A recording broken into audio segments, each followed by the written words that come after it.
on Zoom. This is last morning of our retreat. And this will be the last meditation, followed by a closing Dhamma talk.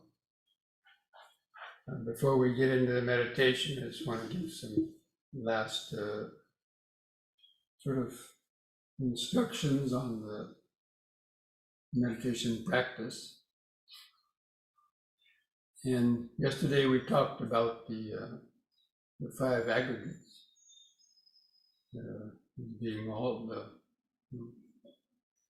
the elements and factors of our body and mind, and how they were continually just arising and vanishing and changing. And we talked about the aggregate of consciousness. And consciousness has the sense of self behind it. For the unenlightened person, there's always the sense of I, me, or mine behind our activities. But as we know, one of the cornerstones of the Buddhist teaching, and which makes the Buddhist teaching a little different than other sort of philosophies or religions, is the idea of no self. So the Buddha, in all of the suttas in which he was talking about the five aggregates, he said, one, form is not myself, feelings is not myself, perceptions is not myself, volitional formations is not myself, and consciousness is not myself. So what is the meaning of that? That means all these things, the body, feelings, perceptions, volitional formations, and consciousness, have been, evolving for a long time through the rounds of samsara, due to basically the law of karma and conditioning.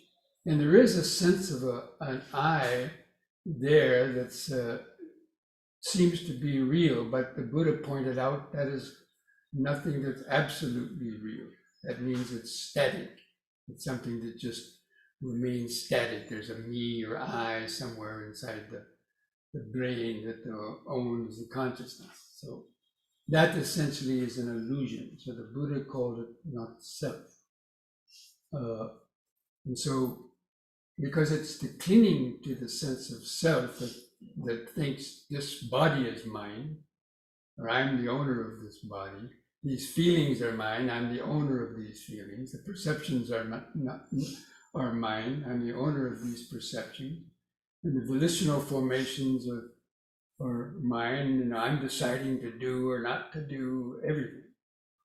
But in the Buddha's deep meditation, he saw that in fact all of these are conditioned.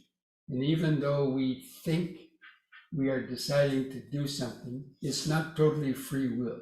So the idea of free will in the Dhamma is actually, ultimately there's no free will, but it's kind of a yes and no. And in a sense, yes, we have a kind of a free will, but even what we decide to do is influenced or conditioned by something we've done in the past, or something we've heard in the past. Let's say you hear somebody give a convincing talk about something, and then you gradually you change your mind about it. So you think you've changed your mind, but actually that wouldn't have come to you by yourself. You heard it from somebody else. So in that sense, it's not really free will in terms of not being influenced by anything prior. So this is how the Buddha, why he came up with this this teaching of no self, because it's clinging to them that keeps us grasping at them and creating karma on them and perpetuating that state of grasping, craving, grasping, and becoming. So in the meditation practice, whenever you see any of these inclinations, that you see that tendency to think that this body is yours, then the Buddha advised people to say, no, this body is not mine, not me, not myself. And the same for the feelings and the volitions and the consciousness, but especially the consciousness. So, and that's why actually the trick in getting the sense of self out of itself. See, we've sort of been tricked into thinking all these things are myself. And so we cling and identify with them very strongly. And when something happens or doesn't go our way, then the mind gets frustrated and it should be able to control it, and it can't, and so it gets upset, and blames other people, and so many types of violence. So, this is how we have to. And the reason why we cling to these things is because the mind lingers on to them. It's observing these phenomena in that sense, and then attachment to them. So you speed up the rate of perception that I was talking about yesterday.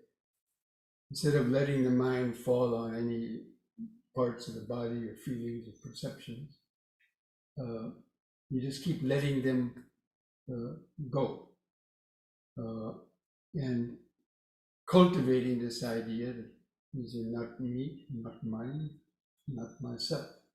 All three of those are important. You say not me, not enough. Not mine. Not mine is the important one. And not myself. And those are the three ways that we relate to almost everything.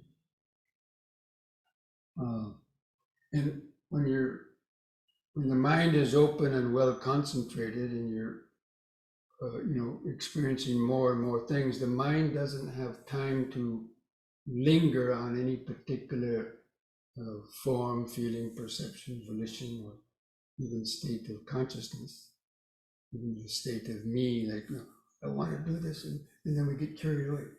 I want to, not so. You have to get it right in the bud. When you see that first little inkling of me or I or mine, not so. Understand how it's an illusion.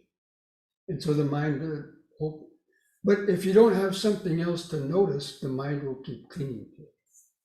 That's why there's always something to notice when you're doing vipassana, or when you've tuned into the flow of impermanence and have expanded the awareness, and you're able to feel so many different sensations and even sounds, and noticing urges and thoughts trying to come up in the mind. And it's not holding to any of those. It's sort of letting go, letting go.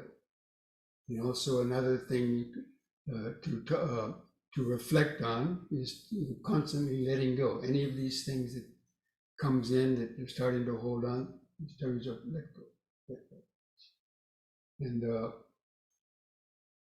And then the mind will eventually do that if you're well concentrated.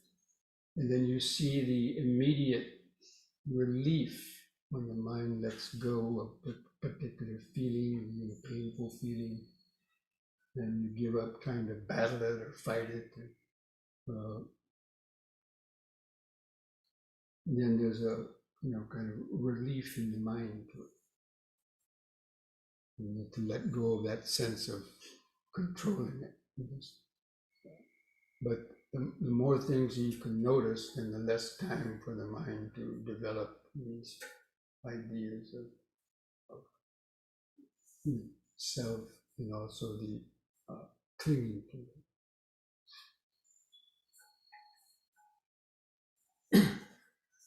So this is what I just wanted to point that out.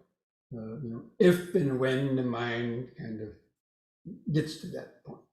But again, if you're still dealing with lots of hindrances and so on, it's because probably you're still clinging on to those hindrances. But of course, they are very strong, so we have to deal with them too.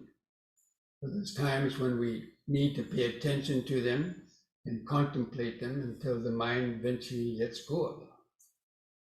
But when you contemplate, you're contemplating that these things are conditioned. And it's the wisdom that actually helps the mind to let go of whatever particular thought clinging to any of those aggregates, even the aggregate of I and me. So all these things are, aspects of meditation practice. If and when, in the Dhamma, it's wonderful because anything that happens within the body or mind, there's something to reflect on. There's something to understand about it, and then to try to let go, and then allow the mind to really get into that free flow, present moment, free flow awareness, which is sort of riding the wave of impermanence. That's a nice little phrase. It means it's like if you have a rubber ball floating in the ocean, and the ball just goes up and down with the waves, right? Of course, unless a shark comes and grabs it back. That's what happens to us in meditation. But the mind is floating, riding the waves of impermanence. Painful feeling, loud sound, thought, I don't like this. And the mind keeps letting go, letting go, letting go. And the mind is just riding those waves from moment to moment, hearing, seeing, tasting, smelling, touching, thinking, without a shark coming up and sinking the teeth in, that shark of I, me, and mine, in pulling the mind under. So, but it takes a lot of training to do that, and it also takes the right understanding. Okay, so let's go ahead and begin our meditation then.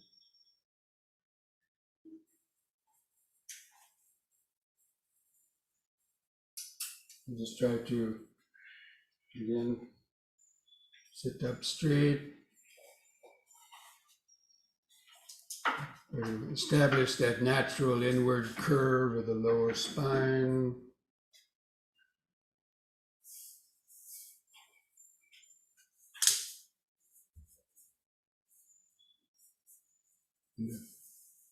Keep the chin up, level to the floor.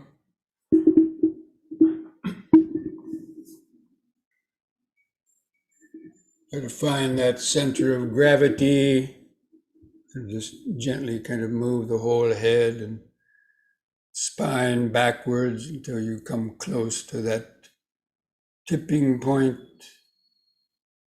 and just come back a little bit so it's comfortable. Just close the eyes and try to just mentally photograph that sort of silhouette of a straight posture, the feeling of the chin being lifted up level to the floor. Just relax the shoulders.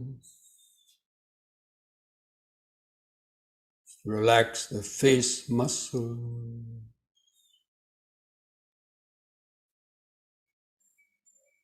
Just feel the eyes in the socket.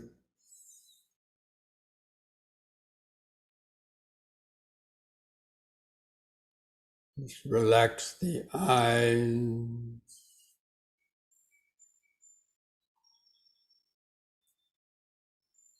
From that point behind the eyes, again, try to feel that outline of the sitting body.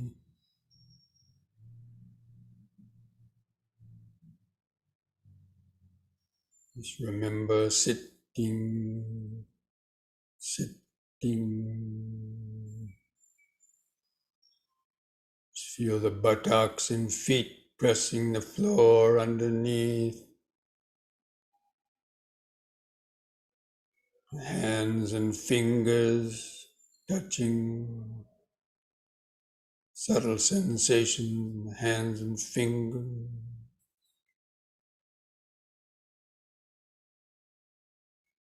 Feeling the clothing touching the skin.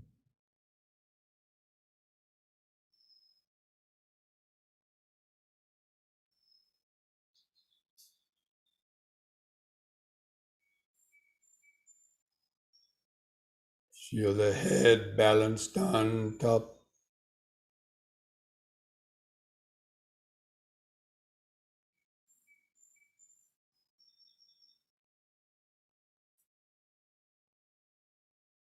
Then begin some deep, slow breathing, the three-part breathing, drawing the air from the lower lung up to the middle to the top. Feel that expansion in the upper chest.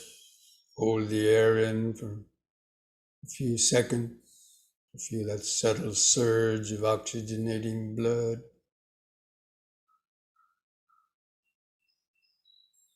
And feel the relaxing contraction of the out breath. Feel the last bit of air go out of the lungs. And feel that brief pause without any air. Then the next in-breath.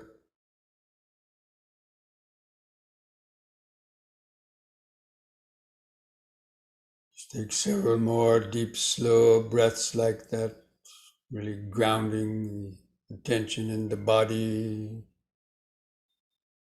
Feeling all those sensations of the expanding in-breath, the contracting out-breath.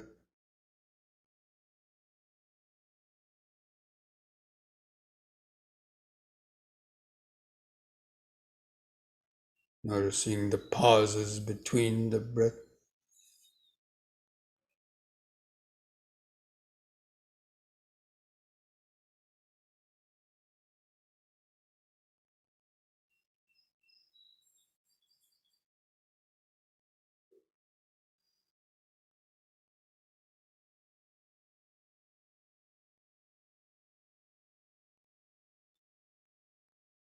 Just maintain that continuous present moment attention. Breathing in, sitting. Breathing out, sitting. If it helps you to concentrate, you can count your breaths from 1 to 10 by yourself. Help keep the mind focused on the breathing.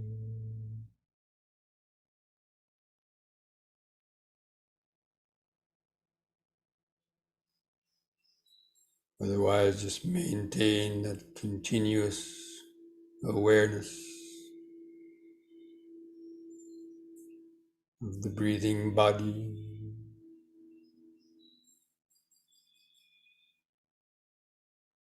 And have the feeling of being a scientist sitting in the laboratory, looking down through a microscope. This body is the laboratory for the meditative. The microscope is concentrated awareness.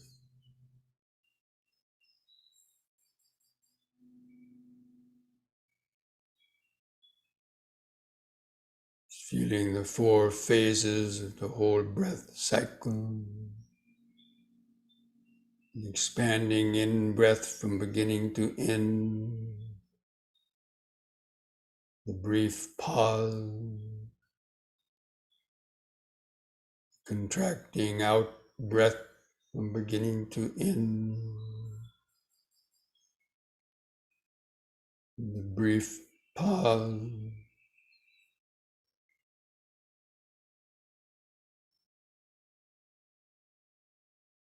Over and over and over again.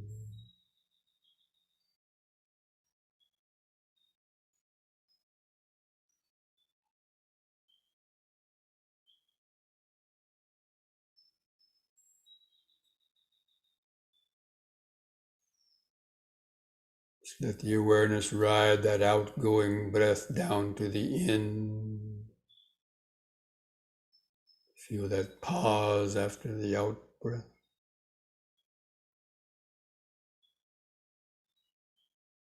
And the next in breath.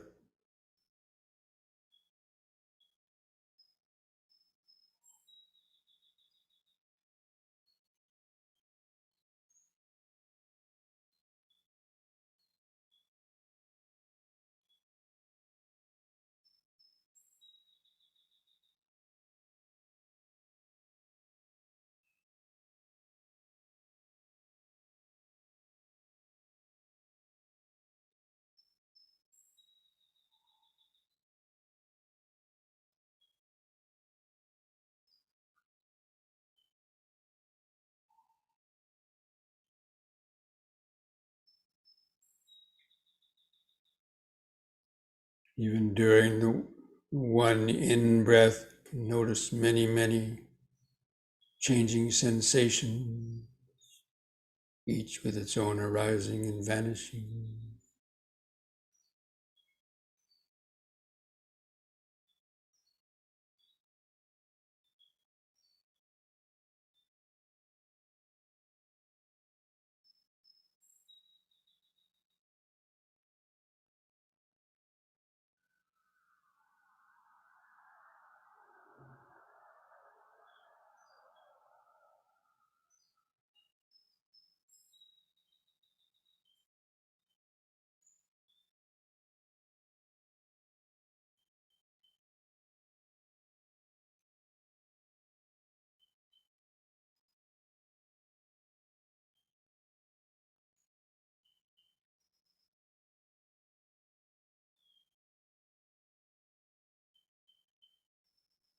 If you watch very carefully, you might see that intention to breathe in, the intention to breathe out.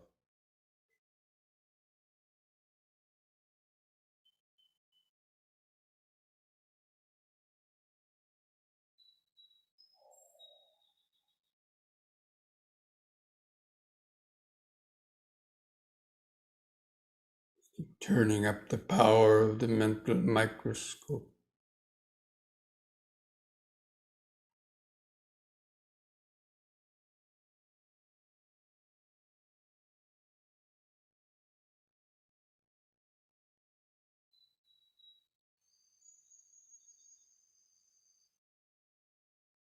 At the same time, being aware of any thoughts moving through the back of the mind, trying to sneak in.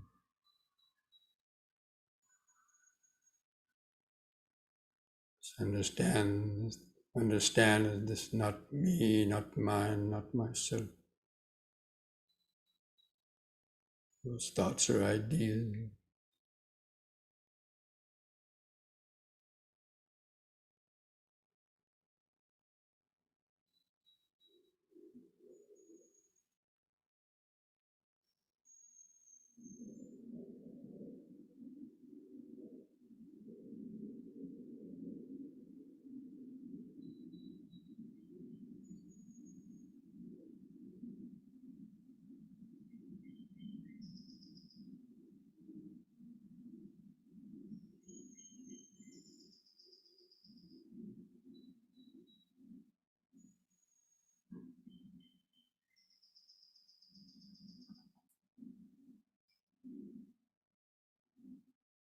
With each out breath, feel the body and mind becoming more and more relaxed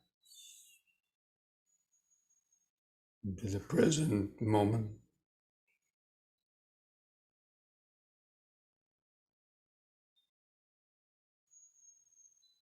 Just letting go of all tension, physical tension, mental tension.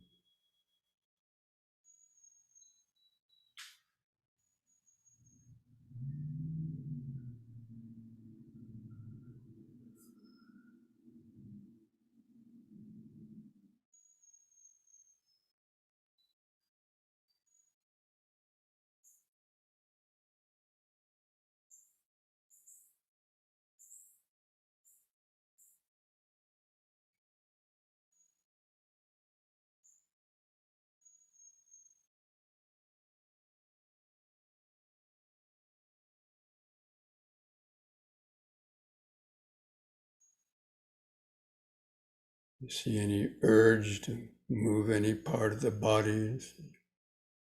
Not me, not mine, not myself. Let go.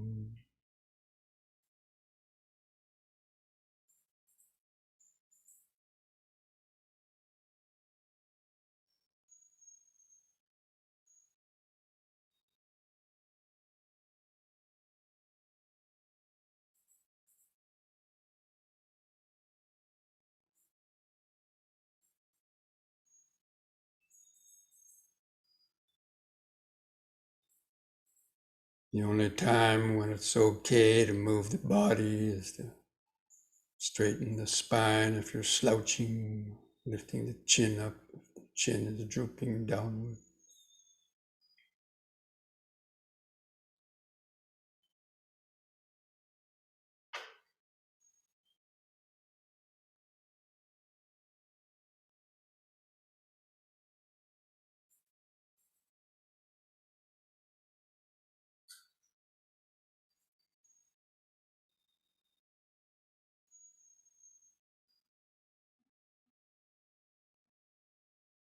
Just noticing more and more detailed sensation in the body-mind process.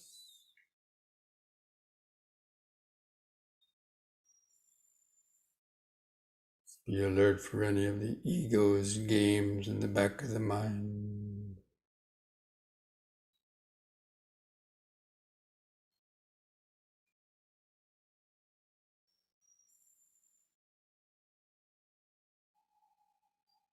Just breathing in, sitting.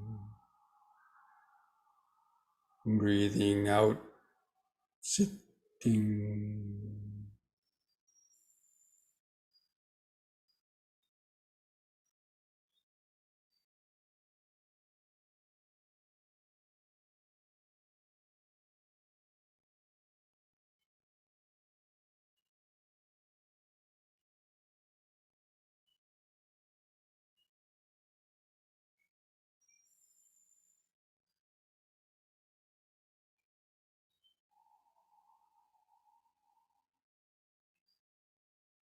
Even while remaining grounded in the body, you can also hear so many sounds arising and vanishing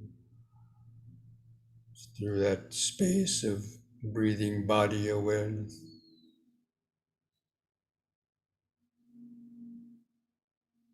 Just sound vibration, not me, mine, or myself.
The mind becomes dull or too many thoughts, come back and take a few deep, slow breaths, 3-part breath,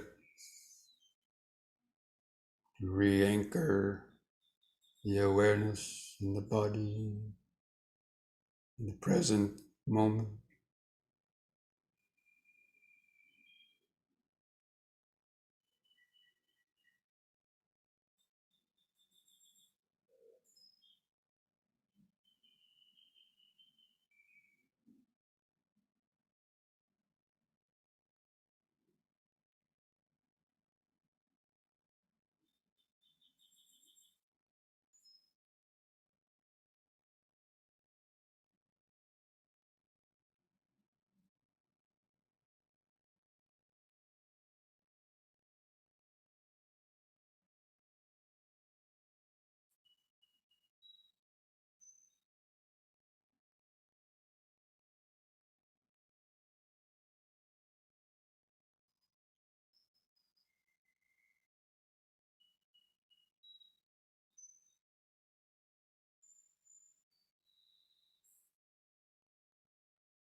Stay alert, awake, breath by breath, moment by moment,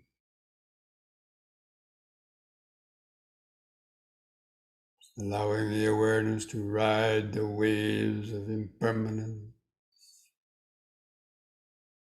the awareness floating effortlessly with each moment, arising and vanishing,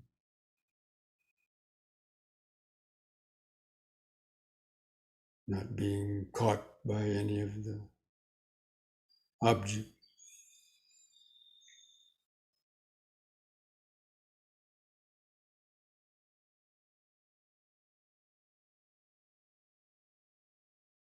Mindfulness, concentration, and wisdom,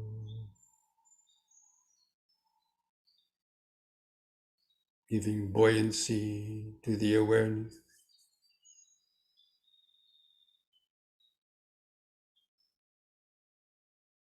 like wearing a life preserver.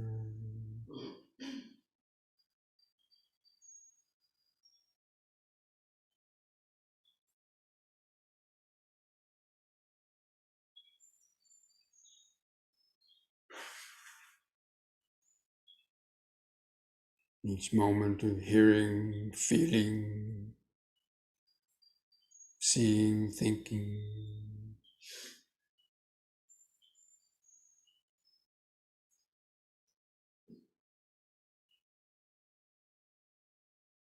like bubbles coming and going,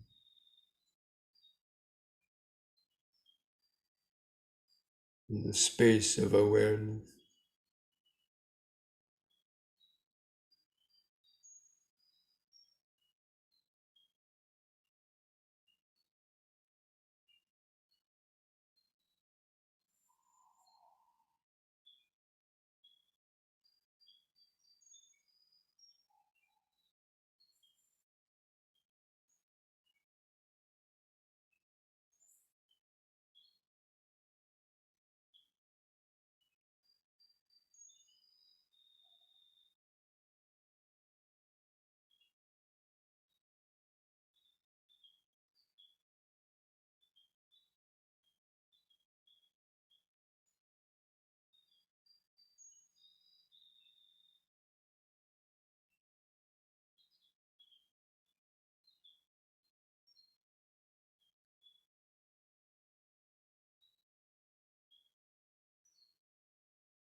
Breathing in, sitting.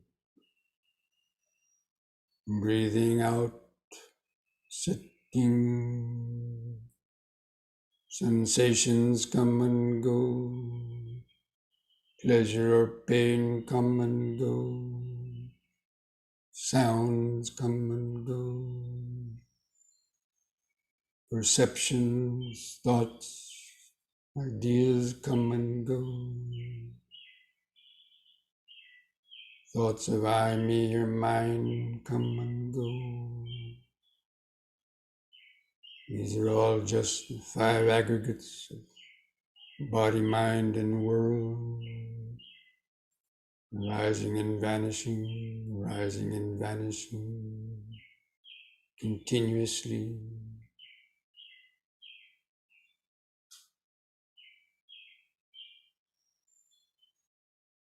If you try to cling or identify with any of those aggregates, then suffering arises on the spot.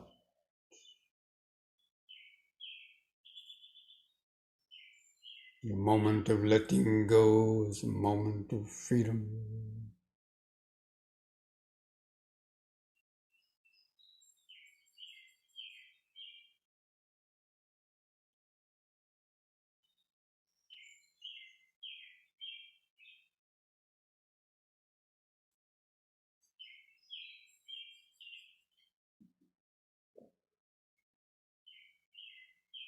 Is letting that last little trace of I, me, or mine lingering in the back of the mind. Let it go. Let it dissolve into the ocean of present moment awareness.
What perceptions or thoughts arise in the mind based on that sound contact?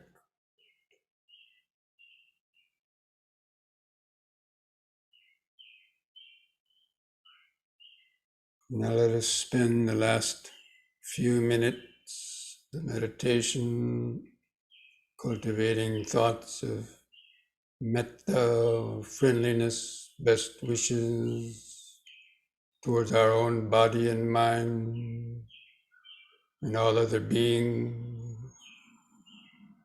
Even ultimately, there's no owner of this body and mind, but on the relative level,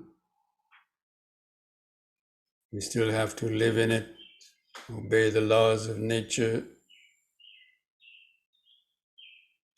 So just continue just to look upon your breathing body.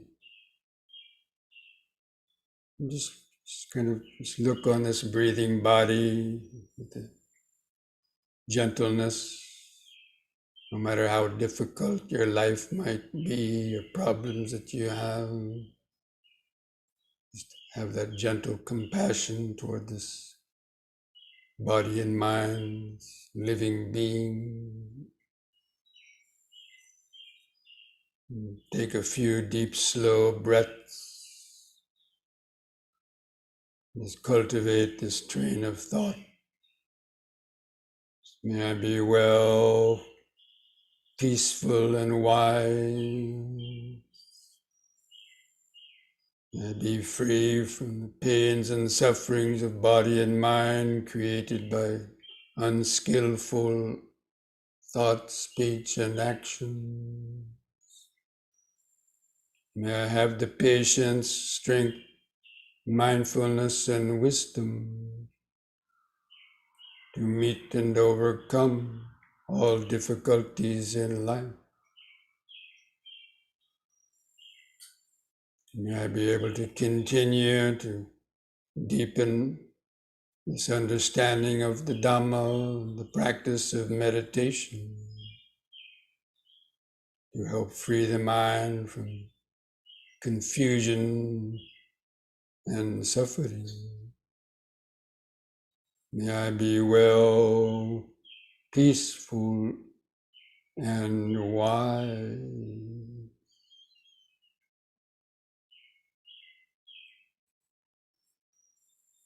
In the same way, sending out these thought vibrations of friendliness, best wishes outwards to all of your family members, husbands, wives, children, parents, grandparents, other relatives,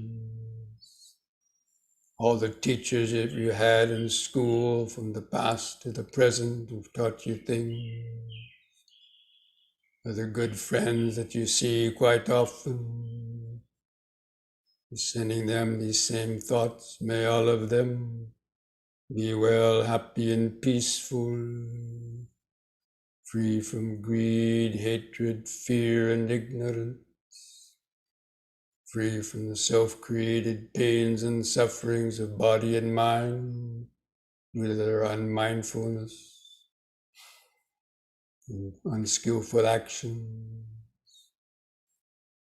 May they also have the patience, strength, mindfulness, and wisdom to meet and overcome all difficulties in life. If they haven't already, may they also have the opportunity to hear the teachings of the Dhamma and to learn and practice meditation to help free their minds from confusion and suffering. May they be well, peaceful, and wise.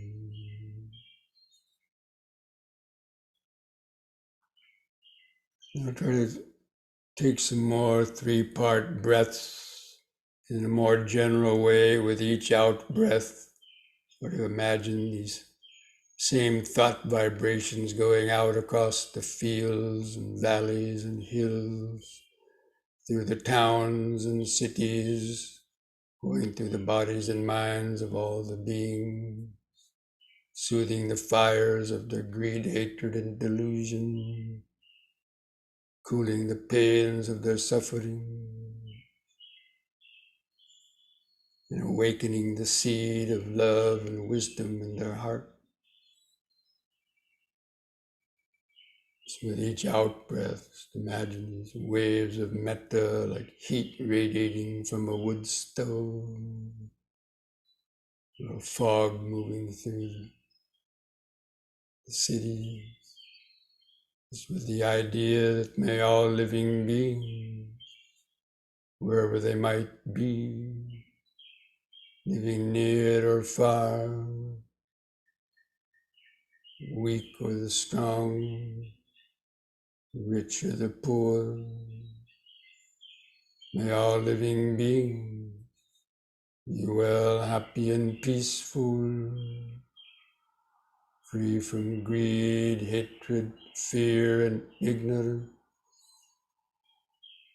free from the pains and sufferings of body and mind brought about by their unskillful thought, speech, and actions, and from the interactions with others.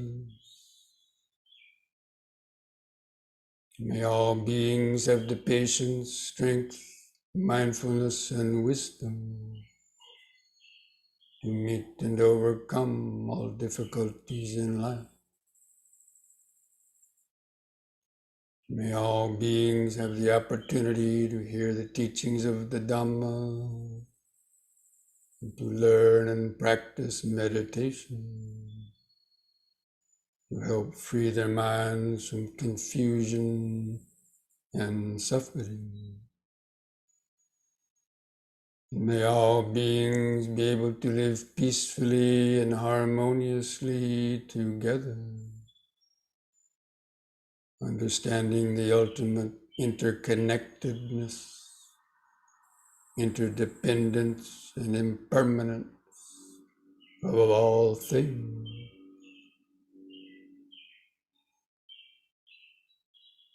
May all beings be well, peaceful, and wise. May all beings be well, peaceful, and wise. Just like a mantra reverberating throughout space. Well, peaceful, and wise.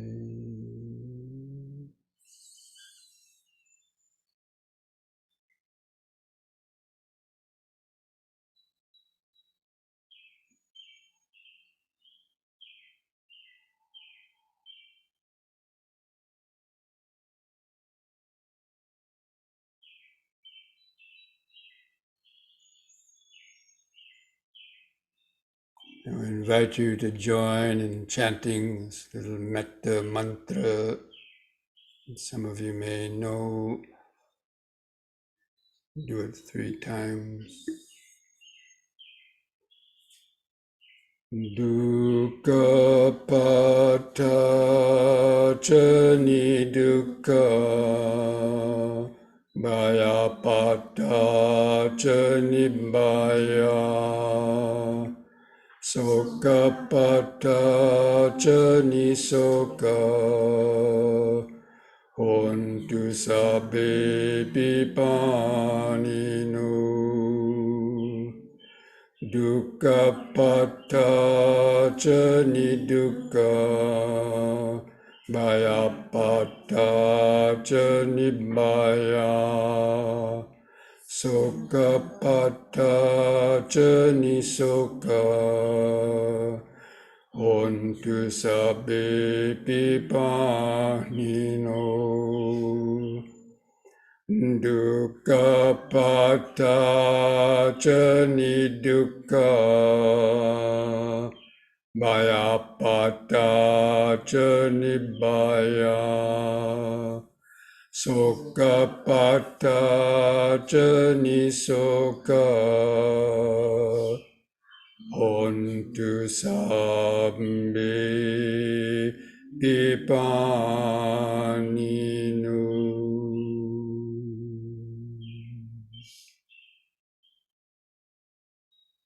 May the suffering be free from suffering. May the fear struck be free from fear. May the grieving be free from grief. In this way may all beings live with mindfulness and wisdom. Thus spoke the Buddha.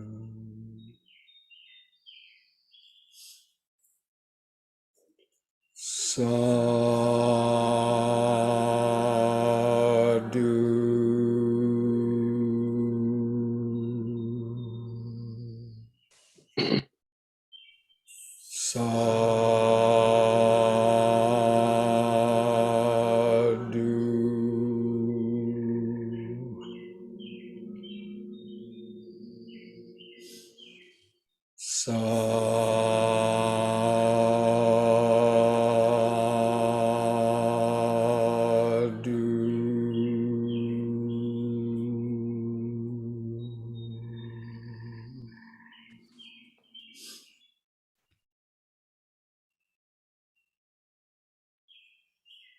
So place your hands at the edge of your knees.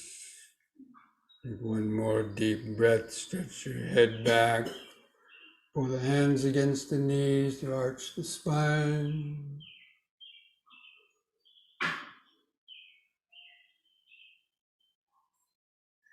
Lift the head up on an in-breath. On the out-breath, press the chin to the top of the chest to stretch the neck vertebra.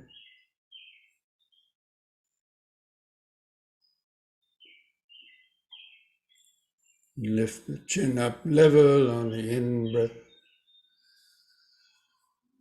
Relax on the out-breath. Put a smile on your face.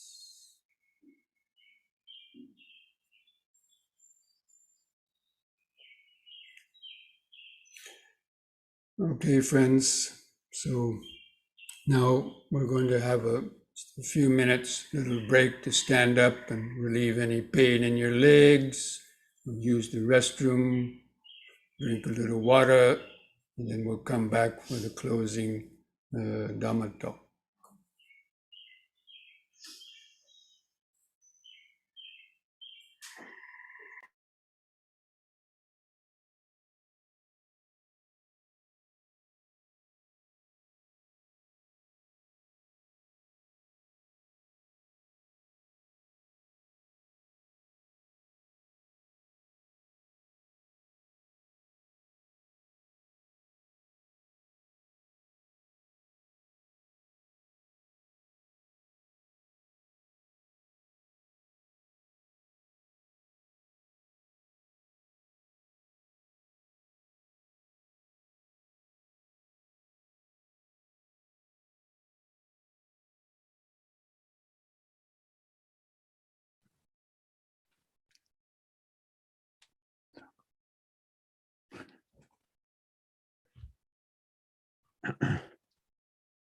Sankasta.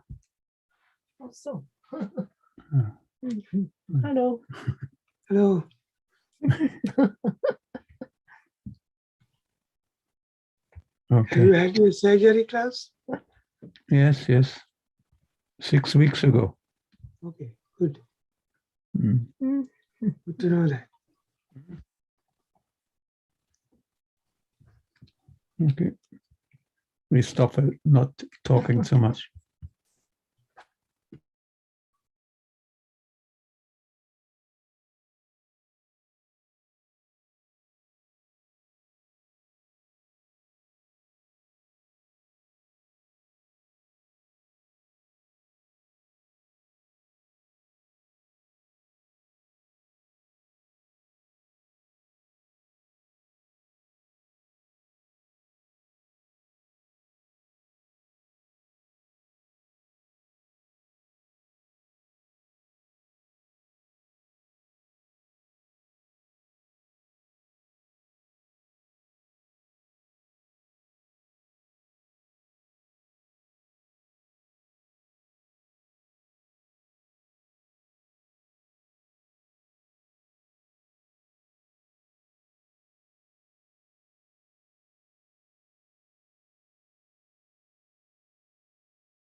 Welcome back to all of you out listening over the airwaves.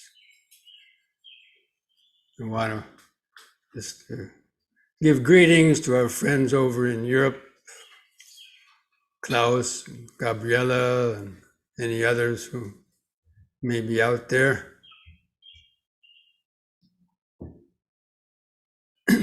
So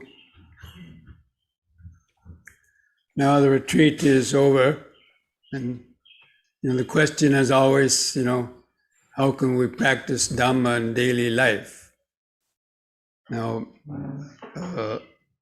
last night I actually gave a talk on another Zoom program that talked about how to practice the Dhamma in daily life in specific way in terms of maintaining our mindfulness throughout the day by doing the M&Ms. But I want to go over, the Buddha's, instructions in practicing the Dhamma in daily life, and that is the fourth noble truth, the way leading to the ending of suffering. Now, I know that most of you have heard these talks before, so I'm just going to kind of review it, and then I want to specifically tune into some important aspects of that. And so we know that the Eightfold Path starts with the right understanding. And the Buddha wanted us to really understand, why we are doing something. If we're going to invest a lot of time, energy, even money, practicing certain things, we should know why we are doing it. And right understanding has three levels. First is the intellectual understanding. So you read some suttas, you hear Dhamma talks like this, and if you haven't heard the things before, you say, oh, well, yeah, that's cool. That's interesting. Haven't heard that one before. Let's check it out. So you hear some interesting things about the Dhamma, and you want to find out more because it's a new take on life, perhaps. And so it's that intellectual understanding about how suffering is caused by our unmindful and unskillful actions and getting caught up in the web of karma, especially with our negative actions that then come back to us, and also about how greed and hatred and delusion are really the underlying causes of most of our problems in life, and also being overly dependent on external stimulation of the senses and wanting to just satisfy our senses, thinking that's the way that we'll be happy. So anyway, so these intellectual understanding of that, that gives a kind of direction for one's mind. Now, a lot of people hear about meditation these days, or they read into text about, practicing concentration and getting jhanas and experiencing this bliss and maybe other kind of effects of that. And so they start meditating without really having an understanding of the Dhamma, background understanding of where the practice fits in. The Buddha didn't teach meditation by itself. He taught it within the framework of the whole practice of disentangling the tangle.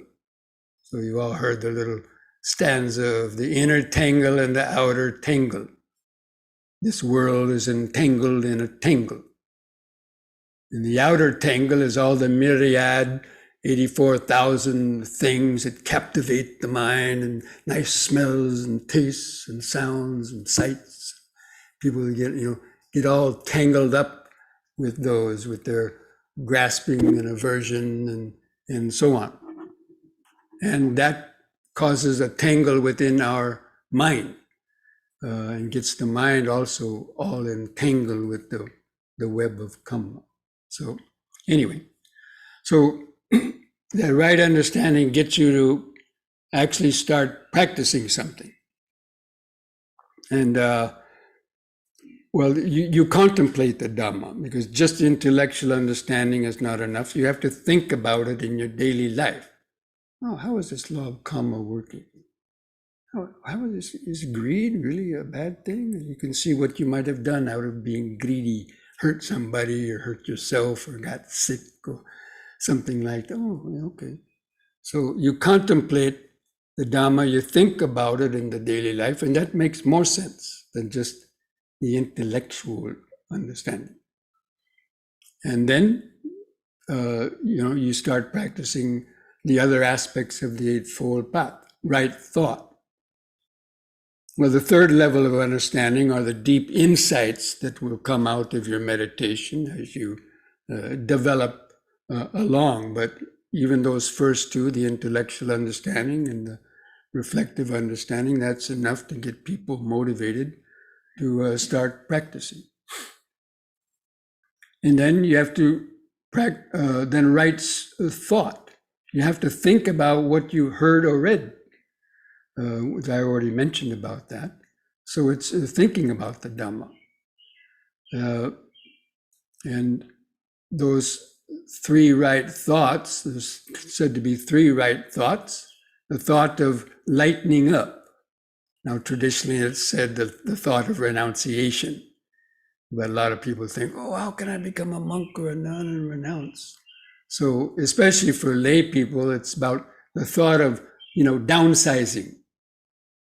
We've accumulated so many things that then become a burden for us, things we don't use anymore or outdated, but we keep them around anyway, thinking that we're going to give them to our relatives or our children or something else, and we never do, or they don't want them. And so we have houses and closets cluttered up to take our time and energy because we can't find anything anymore. It's all lost underneath piles of stuff. So anyway, downsizing. So like if you've already raised children, the children are out of the house, sell that big house and get something smaller, something that doesn't require so much upkeep or work, and other types of downsizing. So uncluttering your life so that when a retreat comes up, I want to go on the retreat, but oh my gosh, who's going to house sit? Who's going to take care of my 100 houseplants? Who's going to watch my 5 dogs and cats? So we've burdened our lives so much that even a lot of people have trouble going on retreats because they can't find somebody who's going to care for all their things. So anyway, that's a very practical aspect of this kind of the thought of renunciation. How nice it would be, think about all the time and energy you spent on watering all your plants, taking care of all your pets. And I'm not saying that that's a bad thing, but it's a lot of work, and just downsize a little bit. Doesn't mean you have to give everything away, but like we got Mita, right? And people say, why don't you get another cat? No. Once, we don't need it anymore. But some people can't resist that, they want to get more and more.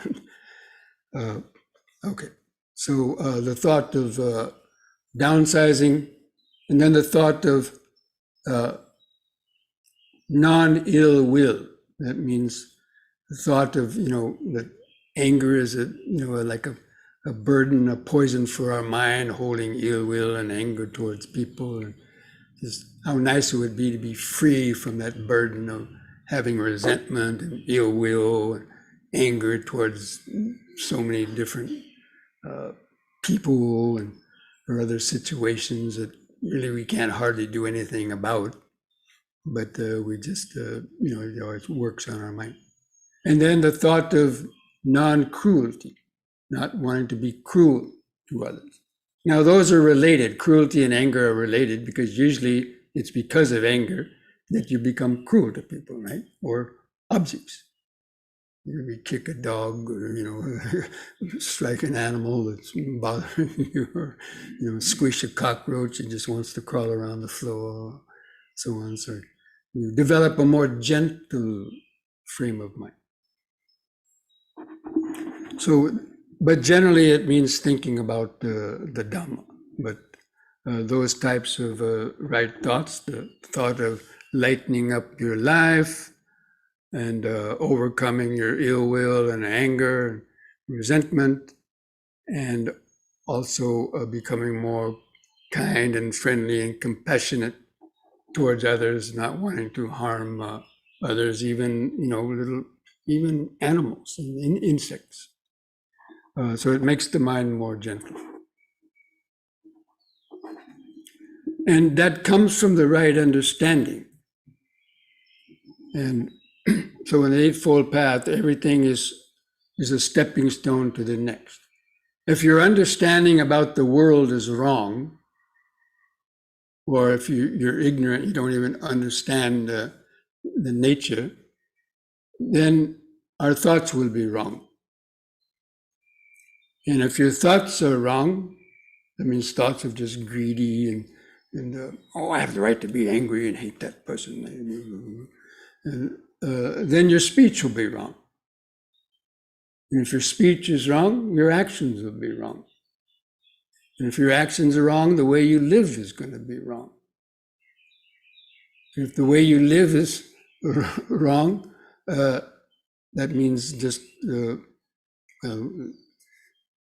not being contented with, maybe mention that later, but then your mindfulness will be wrong.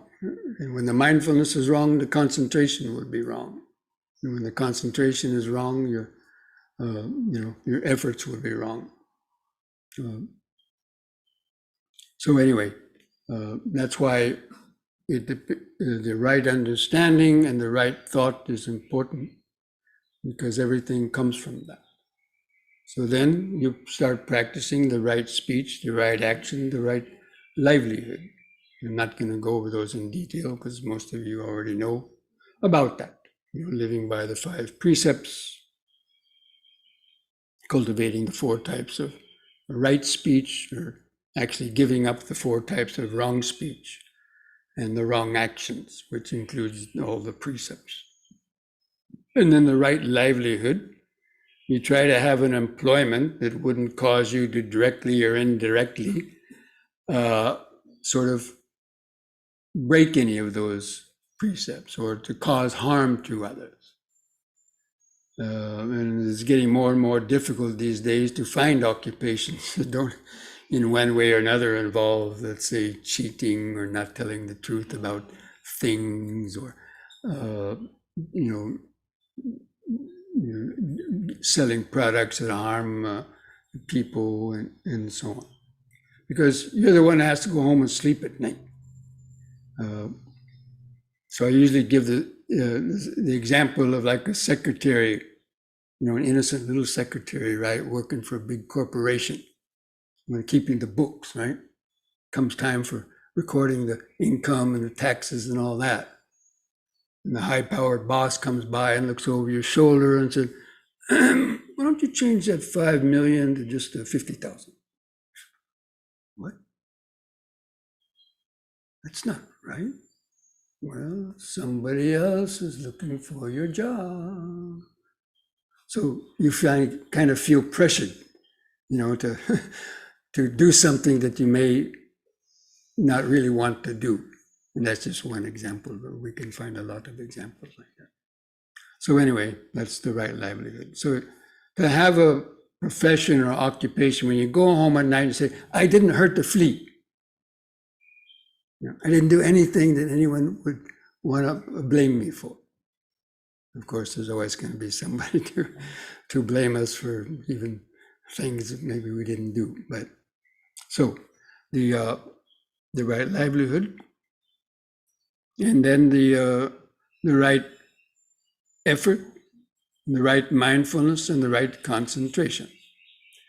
So we've already been talking about that in the practice of meditation, especially the practice of insight meditation, where you are, looking into the mind and gaining insights into the nature of how our ego has trapped us and conned us into believing and doing things that we think that we needed to do, but in actuality, it led us into a lot of problems.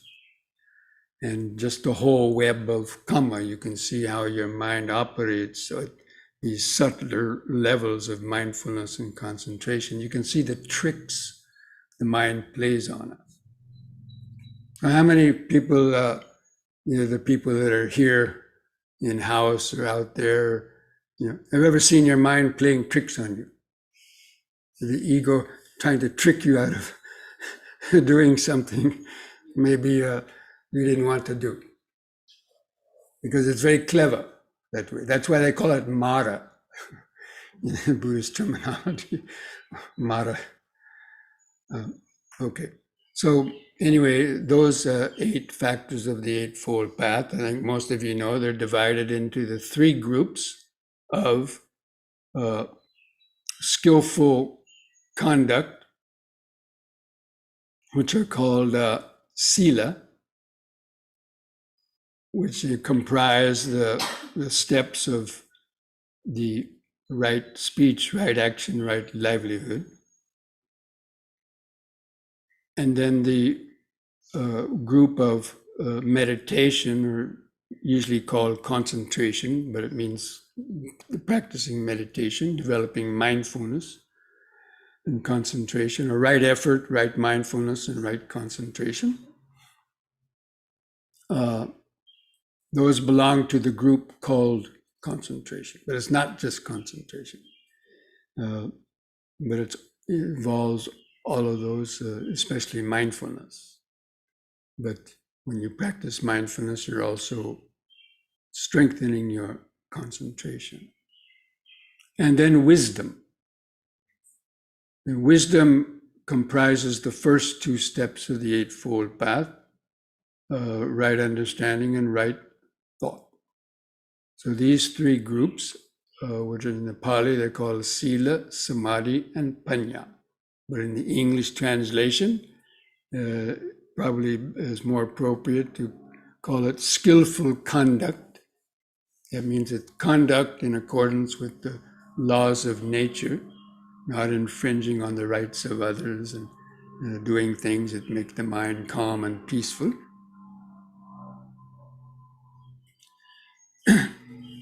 And then the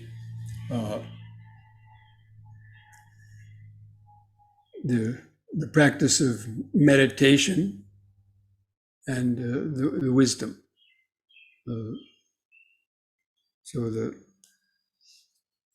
And usually they're called also, along with that, there's the mindfulness, concentration, and wisdom. So anyway, these 3 groups, they're also connected with the 3 phases of the dependent origination called craving, grasping, and becoming. So you've probably heard of these, and if you've ever studied or read the Paticca Samuppada, which is the dependent origination, then the craving, grasping, and becoming is sort of in the middle of that. And the craving, grasping, and becoming is really where we practice the Dhamma. And all of our meditation focus is really aimed at weakening the powers of craving, grasping, and becoming. And these 3 groups of the Sila, Samadhi, and Panya, or skillful conduct, mental composure, and wisdom, are directly related to those 3 stages of craving, grasping, and becoming. Now, I've mentioned these already in a talk not long ago, but it's always good to repeat it, because some of you yesterday even forgot what I had given in a talk 10 minutes before that. So, so the craving, grasping, and becoming, I was going to explain those first. Craving is the initial desire that comes into your mind. Like maybe it's very hot and you're meditating and a thought comes in your mind, oh, it'd be nice to go drink a nice cold Dr. Pepper now or something. I'm talking about myself. Or, anything else. Some desire comes into the mind. But if you have mindfulness and you say, well, now's not the right time to go do that, or I really don't need that right now, and you kind of forget about it. So that initial desire didn't really go anywhere. But if you don't have that kind of strong mindfulness and reflection, then you start that desire to have that cool drink or any other object to get rid of a noisy sound that's bothering you, or that turns into or morphs into grasping. That means you start really thinking, yes, I have to do that. I need this, I can't live without it, or so many other types of thoughts. It involves a lot of thinking. So grasping is more connected with the thinking about ideas and planning and scheming, and conniving, how you're going to get the object of your desire or to get away from it. So that's the grasping. So it's just a very magnified form of craving. Craving in itself really doesn't do much, because it's when it turns into grasping that, it leads to the point of then making a decision of what you're going to do about it. And then you do a karmic action. And then once you've done that karmic action, you can't really take it back. Let's say if you're meditating and you have an itch or a fly lands on you, then you can notice that aversion. But then you can reflect on it. Well, this fly can't hurt a fly, right? That's saying it's not going to eat much, And let me use that as an object for just developing patience and mindfulness. And so you don't think about wanting to get rid of it. You actually use it as a challenge to relax around it, develop patience about it, send metta to it, or whatever. And then eventually the fly flies away anyway. You don't have to do much about it. So that initial anger or aversion didn't turn into hatred or cause you to lift your arm up and then, smack the fly or mosquito. That's just a simple example. But we can extrapolate that to so many other examples that happen to us all the time. So that the craving is just the initial desire or aversion. When we say craving, it also means aversion, because there's craving to get something and there's craving to get away from something. That means a desire to get away from a painful object. So we just call it kind of like negative craving. But it's just the initial thought about something. And if you have good mindfulness, it'll just peter out and it won't cause you to do much other thinking about it or any action. But so the important part is that transition from craving to grasping. That's where we have to have our mindfulness very strong.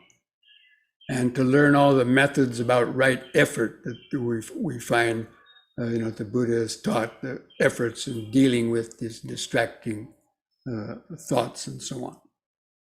I'm not going to go into that. You can read it in other sources and so on. And then the grasping eventually leads to becoming. So becoming is the karmic action that you do. Like you actually raised the hand up and you scratched the itch and you got rid of the itch. And so you're happy about that. Oh, the ego is silently thinking, I got rid of the itch. Now I'm contented. So it makes the ego stronger. And it makes the hatred toward unpleasant feelings also stronger. Because next time you'll do the same thing. You think it will work once, it'll work all the time. And so you're always trying to get rid of things. Sometimes it works, sometimes it doesn't. But when you're committing those actions, you're making the habits become stronger, and you're increasing the sense of yourself. I defeated the other person. You know, if you're in an argument with somebody, everybody wants to defeat the other person in arguments, right? Or some other kind of things, and the ego gets a boost. So that's the becoming. That means the sense of self has become stronger, and the habit has become stronger because you achieved what you wanted to achieve, either acquiring what you wanted or getting rid of what you didn't want, so that you'll tend to want to repeat the same things again, rather than developing tolerance, developing patience, and learning how to sort of neutralize those desires and aversions. So anyway, that's that sequence of craving, grasping, and becoming. And that's what's going on in our mind all the time. So now the relationship between these three groups. Now becoming, as I mentioned, is the karma that you're creating. There was different types of speech or actions. And it's not only bad actions, there's also something called positive becoming, which means like practicing dana, sila, bhavana, studying the Dhamma. These are all considered to be good types of karma because it helps lead the mind to more understanding and eventually to more inner peace and tranquility. So, but generally it's the negative actions that bring us the most suffering, so we tend to focus on those more, at least in the beginning.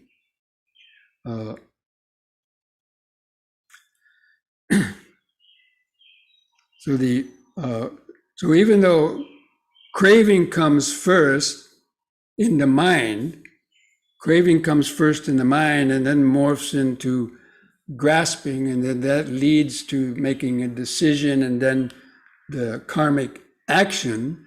The way it actually is practiced in daily life is we start with becoming. We start with limiting becoming, because we can't immediately get into the mind. We can't immediately just remove even grasping and becoming right away.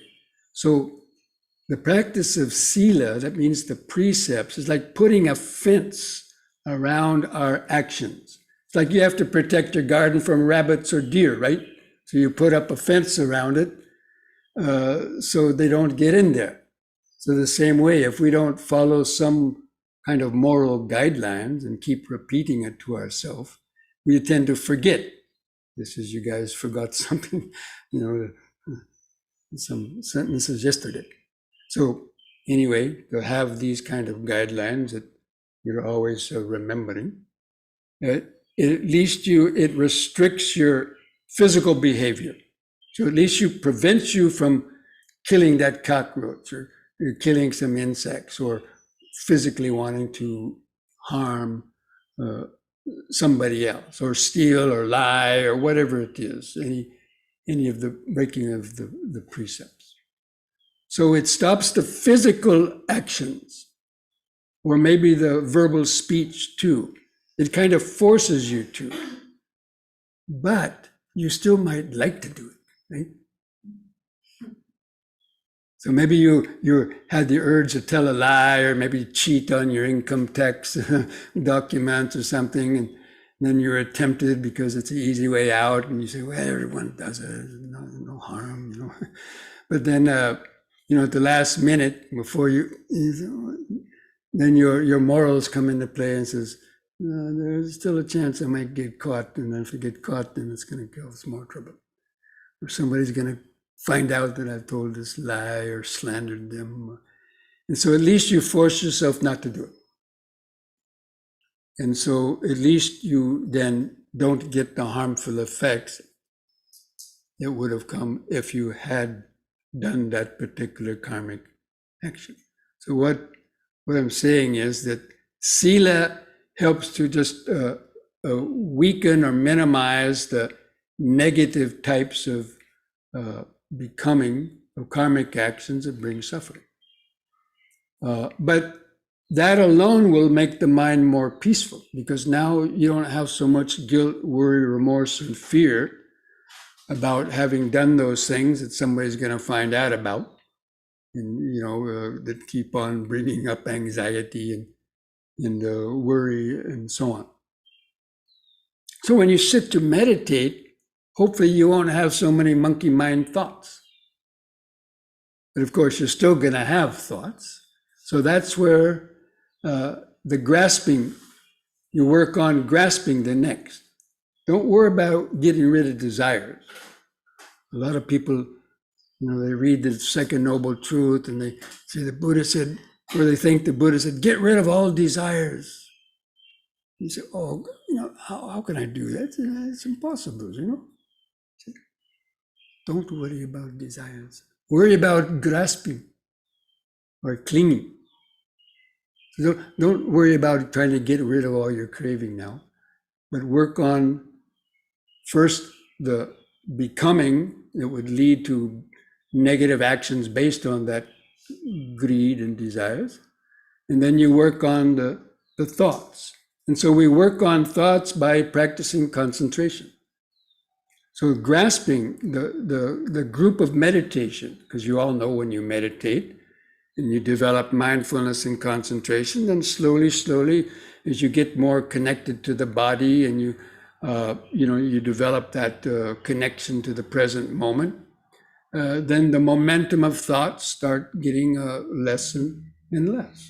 And as you get more concentrated, the thoughts become less and less. And when you're in a nice state of deep concentration or awareness, the last thing that come in your mind would want to go out and, squish a cockroach, right? Or go tell a lie or go kill something. Or even have sex, because that concentration is better, more blissful, without so much problems. But anyway, I won't get into that. But okay. So anyway, so we work on that. When you develop the meditation, gradually those thoughts connected with grasping some object or desire of aversion, they also subside.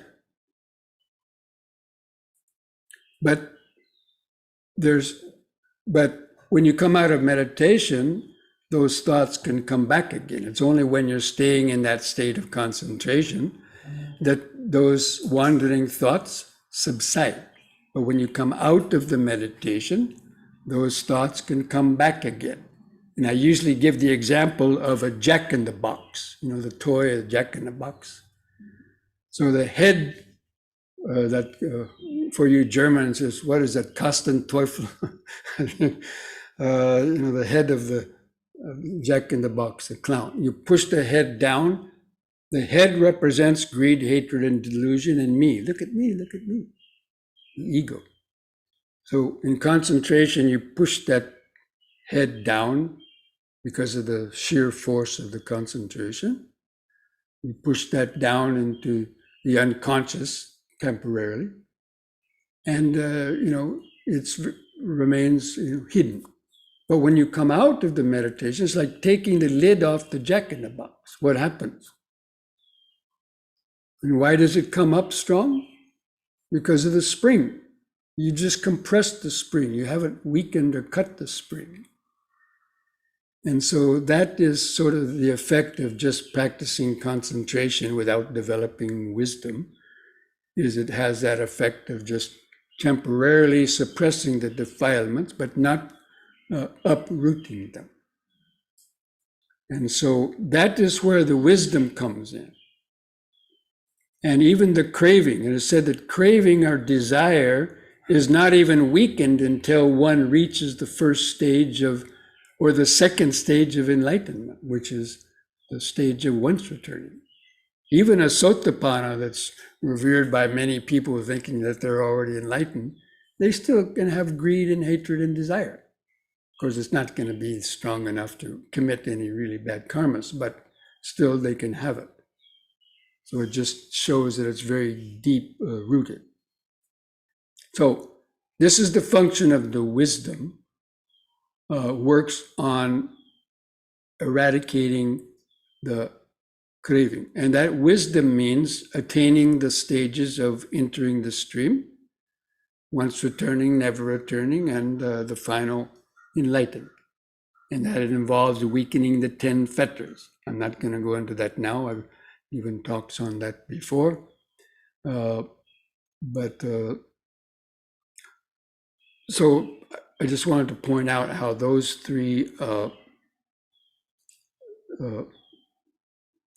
groups of the Eightfold Path, the Sila, Samadhi, and Panya, or the skillful conduct, mental composure, means tranquility, and the wisdom affect that process of craving, grasping, and becoming. And that's really the whole practice of Dhamma. The whole practice of Dhamma is there because that is the path that leads eventually to the end of suffering.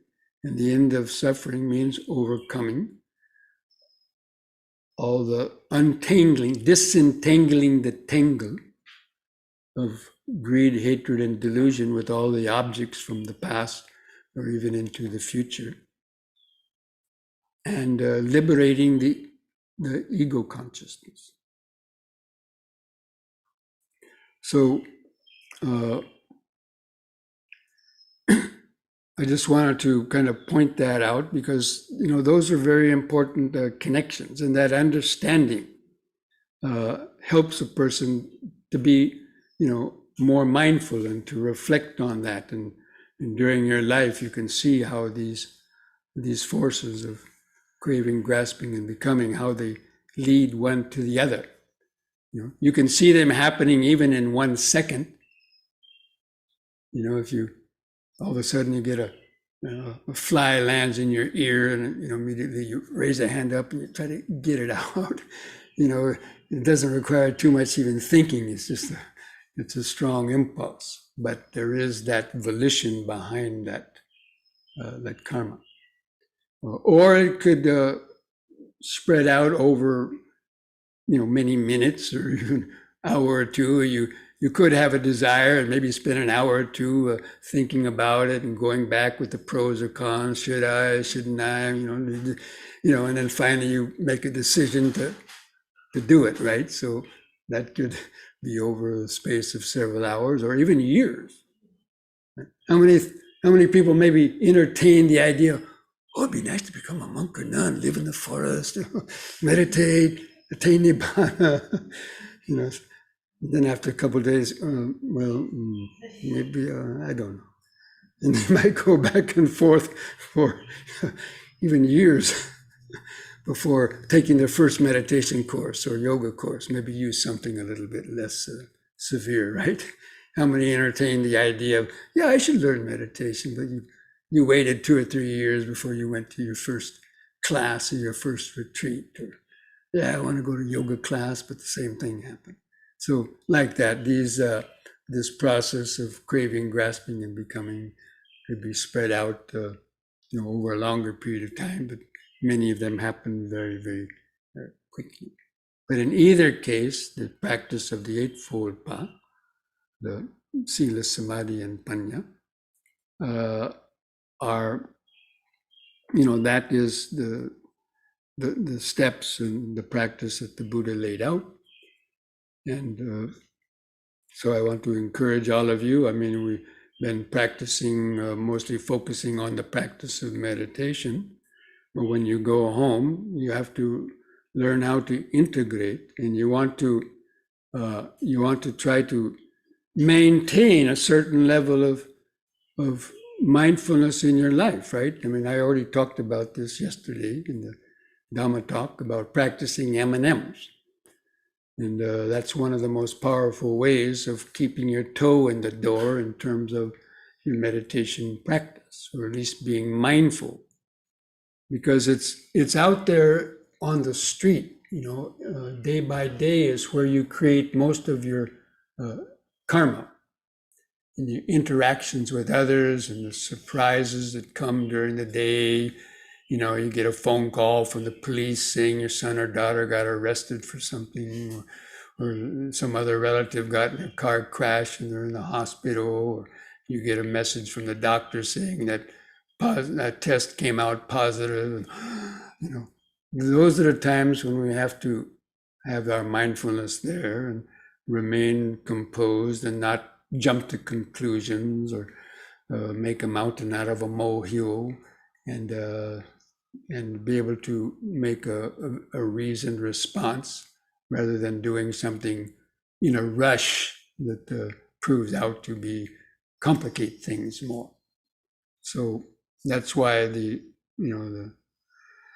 daily practice of mindfulness, morning and evening meditation practice, you have to see it as the same way as you brush your teeth or take a bath every day, or at least, often. And the reason why we do that is so you don't stink. Now, a lot of people say, oh, I take a bath and brush my teeth, to stay healthy. Well, of course, it helps maybe help you to stay healthy, but underlying that, you don't want to stink, right? You don't want to stink to your mates with bad breath, or you go to work in the morning with a piece of spinach hanging between your teeth because you didn't brush, and they give you weird looks, or you didn't take a bath and somebody comes over to help you with the computer and bending and look in the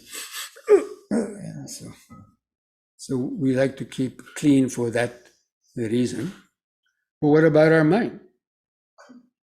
So brushing your teeth and taking a bath is to keep your body and mouth clean and fresh, but what about our mind? So daily meditation and mindfulness is that bath for our mind.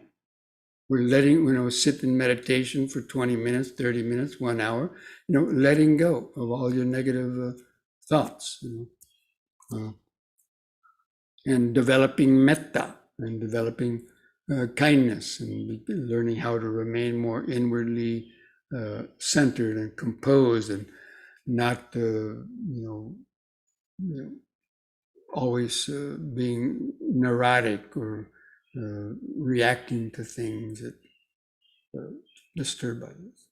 So anyway, friends, we're going to bring this discussion to an end, and I hope that all of you, even those who have been listening out over the Zoom the last couple of days, I hope you've been able to get some benefit from this. I'm sure you have, otherwise you're not going to be spending all that time tuning in. And I wish that you're able to continue to keep up your practice, and hopefully maybe for you Germans out there, vielleicht wir treffen uns nächstes Jahr in Deutschland, in der Haus der Stille. I don't know exactly, but maybe. Okay. And so anyway, now I'd like to just see if anybody has any last questions that they would like to ask about any of the things that we've been talking about, or your meditation practice, and even any of you out there who are listening over Zoom. I just discovered that yellow hand, in the reactions thing down at the bottom of the screen. There's a yellow hand. I didn't know that was something you did when you wanted to ask a question, but I learned that recently. Okay, so there's a question from our in-house people here. Yes. You mentioned about free will. I just want you to clear that up. Is that really what you meant, that we don't have free will, or just not the way we think we do? Okay, the question was about free will that I mentioned in one of our talks yesterday. And do we have free will in making decisions? In a way, on a relative level, yes, we might have free will, or we can decide to do what we want. But deeper down in the unconscious mind, the decisions that we make now have been influenced by things that have happened in the past, what you've learned in the past, what you've practiced in the past, and the habits, so that they tend to repeat themselves over and over. But you think that you're making a free decision, but when you really look deeper, it's influenced by something. So in that way, I'm saying that in the absolute sense, there's probably not anything that you would call free will, because it would have been influenced by something in the past. Even to practice the precepts, most people wouldn't practice the precepts if they didn't think it was going to bring some kind of a punishment or harm to them, probably, right? Now, sure, there's a few people who might naturally, if they're sotapannas or once returners, or have developed the spirituality in previous lives, they might have a natural inclination to practice the sila and so on. But generally speaking, it's normally because there's always something, a reason for doing what we do.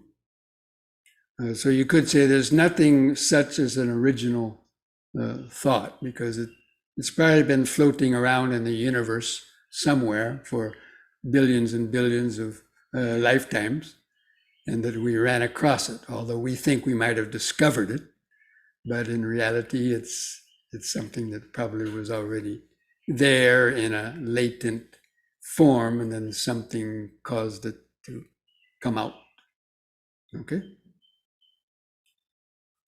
Yes, Martha. Talking about grasping and becoming, does the intention before the action also create bad karma? Okay, the question was, does the intention, of course, to do any action, there has to be an intention in the mind. That means an idea. I'm going to do this, or I'm not going to do it, before you actually do the action.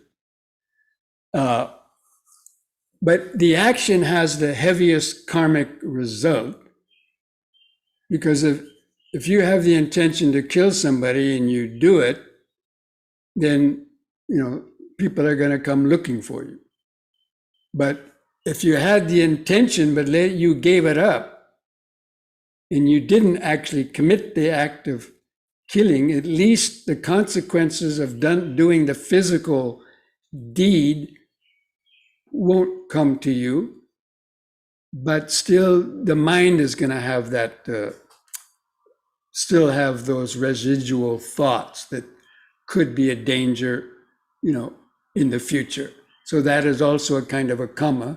Even our thoughts, even if we don't do the actions, it is strengthening the forms of these thoughts. So there will be some negativity, such as, or effects of that, even if it's just kind of worry or restlessness and things like that, but at least it minimizes the gross effects of the karma. That's why the sila and samadhi. Now the sila prevents that actual karmic action, but it's the samadhi. If you practice meditation all the time, then those intentions to do those negative actions will eventually go away too.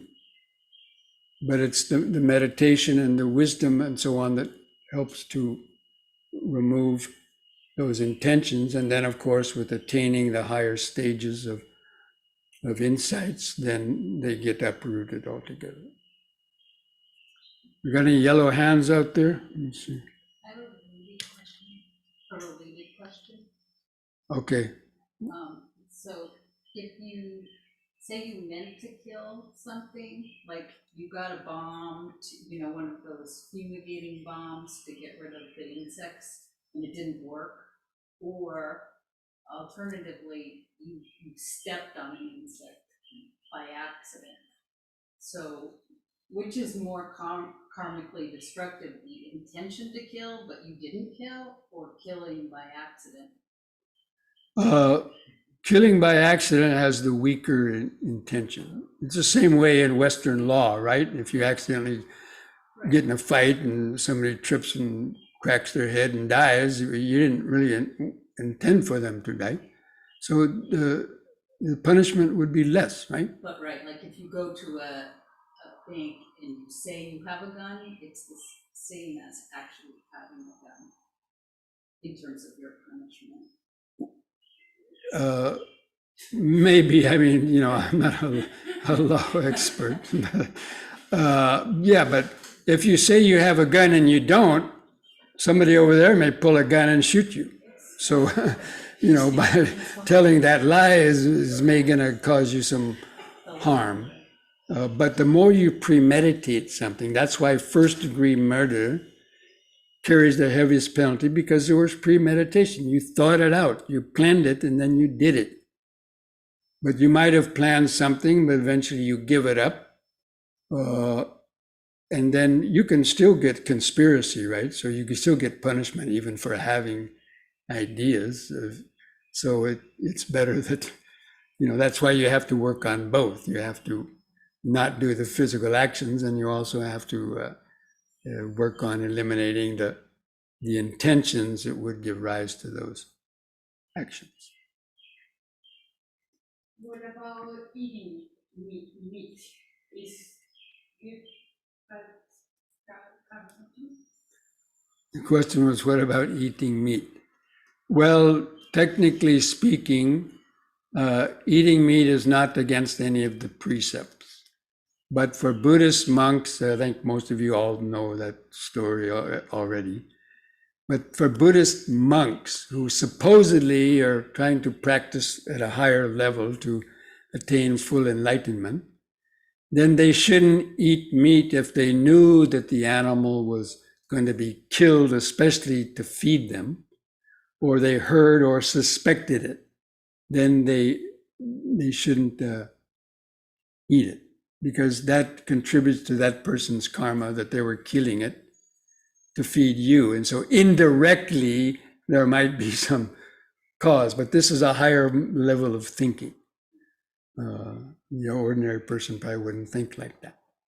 But, and it's those higher level, subtler thoughts that could cause disturbance when you get to the very, very highest levels of meditation, being the subtle fetters and things like that. So anyway, there's a lot of debate about that subject. But, you know, I think it's better to be a vegetarian if you can, simply because it helps you to respect life and so on. And in these countries, there's enough sources of good food and protein and all the minerals and other sort of things that you need without having to contribute to this. It's a supply and demand, right? The more people that eat meat, the more people are going to create karma and killing animals to do it. So just to, you know, for our little 2 cents worth, we can maybe feel better, but you shouldn't be pride about that, to have pride about, oh, I'm a vegetarian, and criticize people who eat meat. No, you shouldn't do that either. But just for your own sake, not to go on advertising it necessarily with a negative attitude towards others. You know, go pull that piece of chicken out of your husband's mouth or something, or your friend's mouth. Don't eat that, don't eat that. You might get in trouble.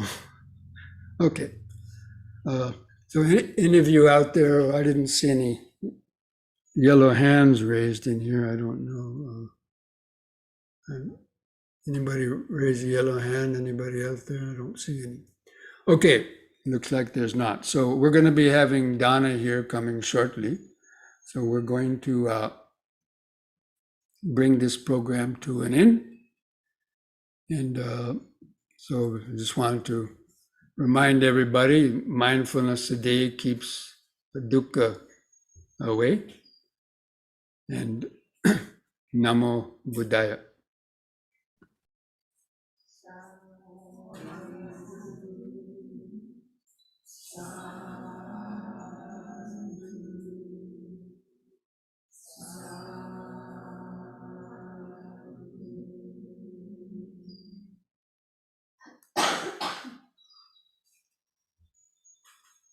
So I just wanted to ask Herr Klaubisch, how is your health coming now? How is your condition coming now? Good? Better? Ein bisschen? You don't want to talk about it? Okay, that's good. Okay, friends, we'll see you again. Everyone Saranai Bhante. Everyone, Sarana.